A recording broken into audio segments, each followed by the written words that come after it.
the Joseph Goebbels of our time has confirmed all this. But where there is dispute right now is the Benghazi link. Here's what Team Obama is denying happened. In Benghazi, Libya, a weapons buyback program in 2012, the arms are shipped to Turkey by the CIA. From Turkey, the weapons are given to rebel forces in Syria. Among the rebel fighters, terrorists, members of al-Qaeda, who gladly take these U.S. supplied guns and more. Now, among the people who know the truth about Benghazi, former Secretary of State Hillary Clinton. On her book tour, Hillary is stonewalling questions about Benghazi. Will Hillary testify before the House Select Committee? Also, will Hillary give to Congress her notes on Benghazi? They can read it in the book. Let's see whether this is on the level or not, because that really matters to me. I don't want to be part of something which in any way politicizes or demeans the sacrifice that we saw happen there. Well, I certainly would give anything on earth if this had not happened. And I certainly would wish that we had made some of the changes that came to our attention to make as a result of the investigation. But I also am clear in my own mind that we had a system. I'm saying that we have to be very thoughtful as the United States of America, where we send people, why we send them, what we expect from them, and how we do the best to protect them. We cannot eliminate every threat, every danger. Pretty arrogant. Here's another question, Hillary. Why did you deny extra security for the consulate in Benghazi? The American people want to know. And please, don't blame it on some low-level person. It was your job. So, are we slowly getting to the bottom of this cover-up or not? Joining me now from Washington, D.C., investigative journalist and Daily Ledger contributor Kimberly DeBorak. Kimberly, so we have Susan Rice coming out saying, yeah, we are giving weapons to the rebels. The missing link here, though, is did they do it? Will they admit they were doing it through Benghazi and using Turkey as an intermediary via the CIA?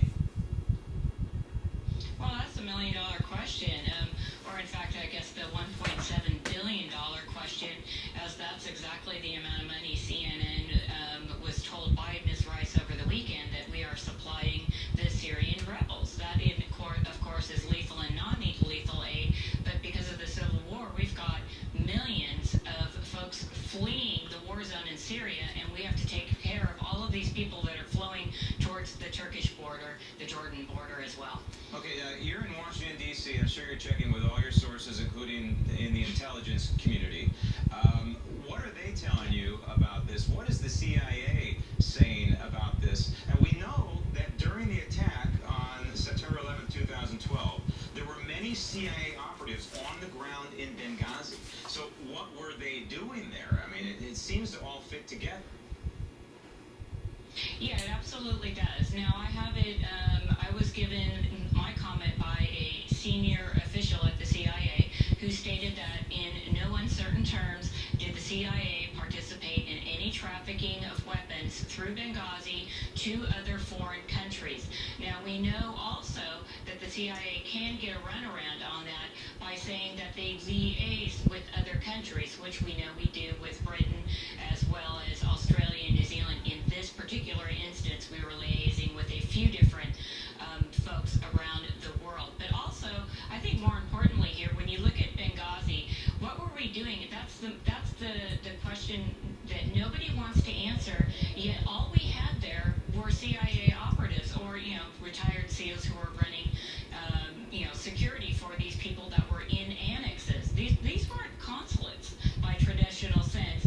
And for that matter, why did the ambassador of Libya travel on 9/11 to such a remote region where this is, it's completely in a war, right now it's a war zone. The rebels have taken over there. It's jihadi rich, that's where they train, and it's completely out of control. Everybody wants to dance around the details. They want to, well, why'd you cover it up, and why'd you do this? But the question is, why were we there? And to this day, nobody has gone on the record and said, yeah, we did it, mea culpa. We weren't supposed to be doing that, but, we needed to get those weapons out of the hands of the bad guys that we eventually take over the country of Libya. So that's what we're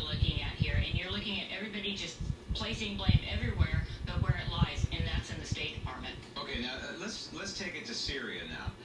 We have John Kerry coming out and saying, hey, we're going to give another $300 million on top of the other money we've already given to the Syrian rebels.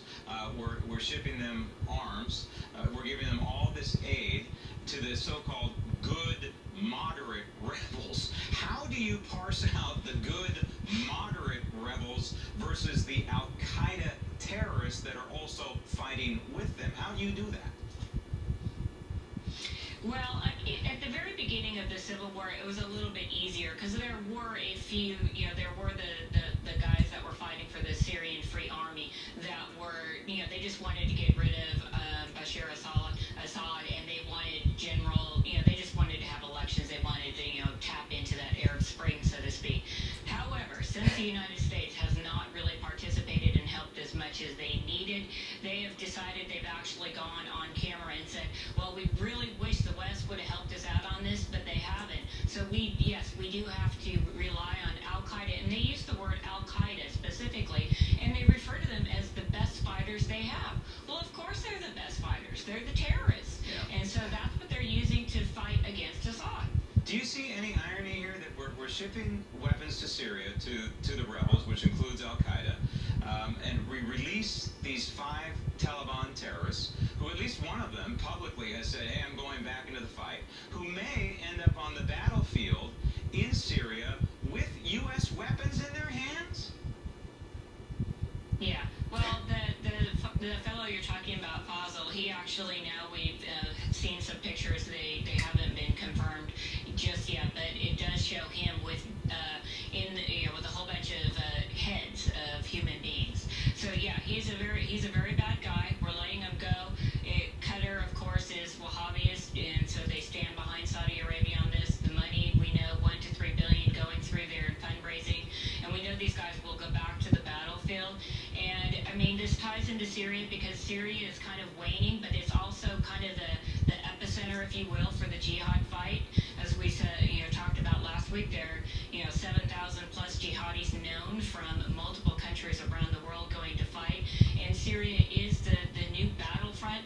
However, let's not forget what's going on in Iraq right now. We lost Mosul, we lost Tikrit this week, and we've seen Turkish diplomats. They've said 40 to 80 of their people were kidnapped today, and the Turks are the ones who are screaming loud and clear. And I've spoken with several of those people on the record stating that, yeah, the U.S. was trafficking weapons through our country, and they're screaming this is exactly why they shouldn't have been trafficking weapons, because of what's going on in Iraq right now, and they've got their folks that are being held, and they're presumably kidnapped at this point. This whole Benghazi thing makes Watergate, really in terms of the scandal, makes Watergate look like a game of jacks.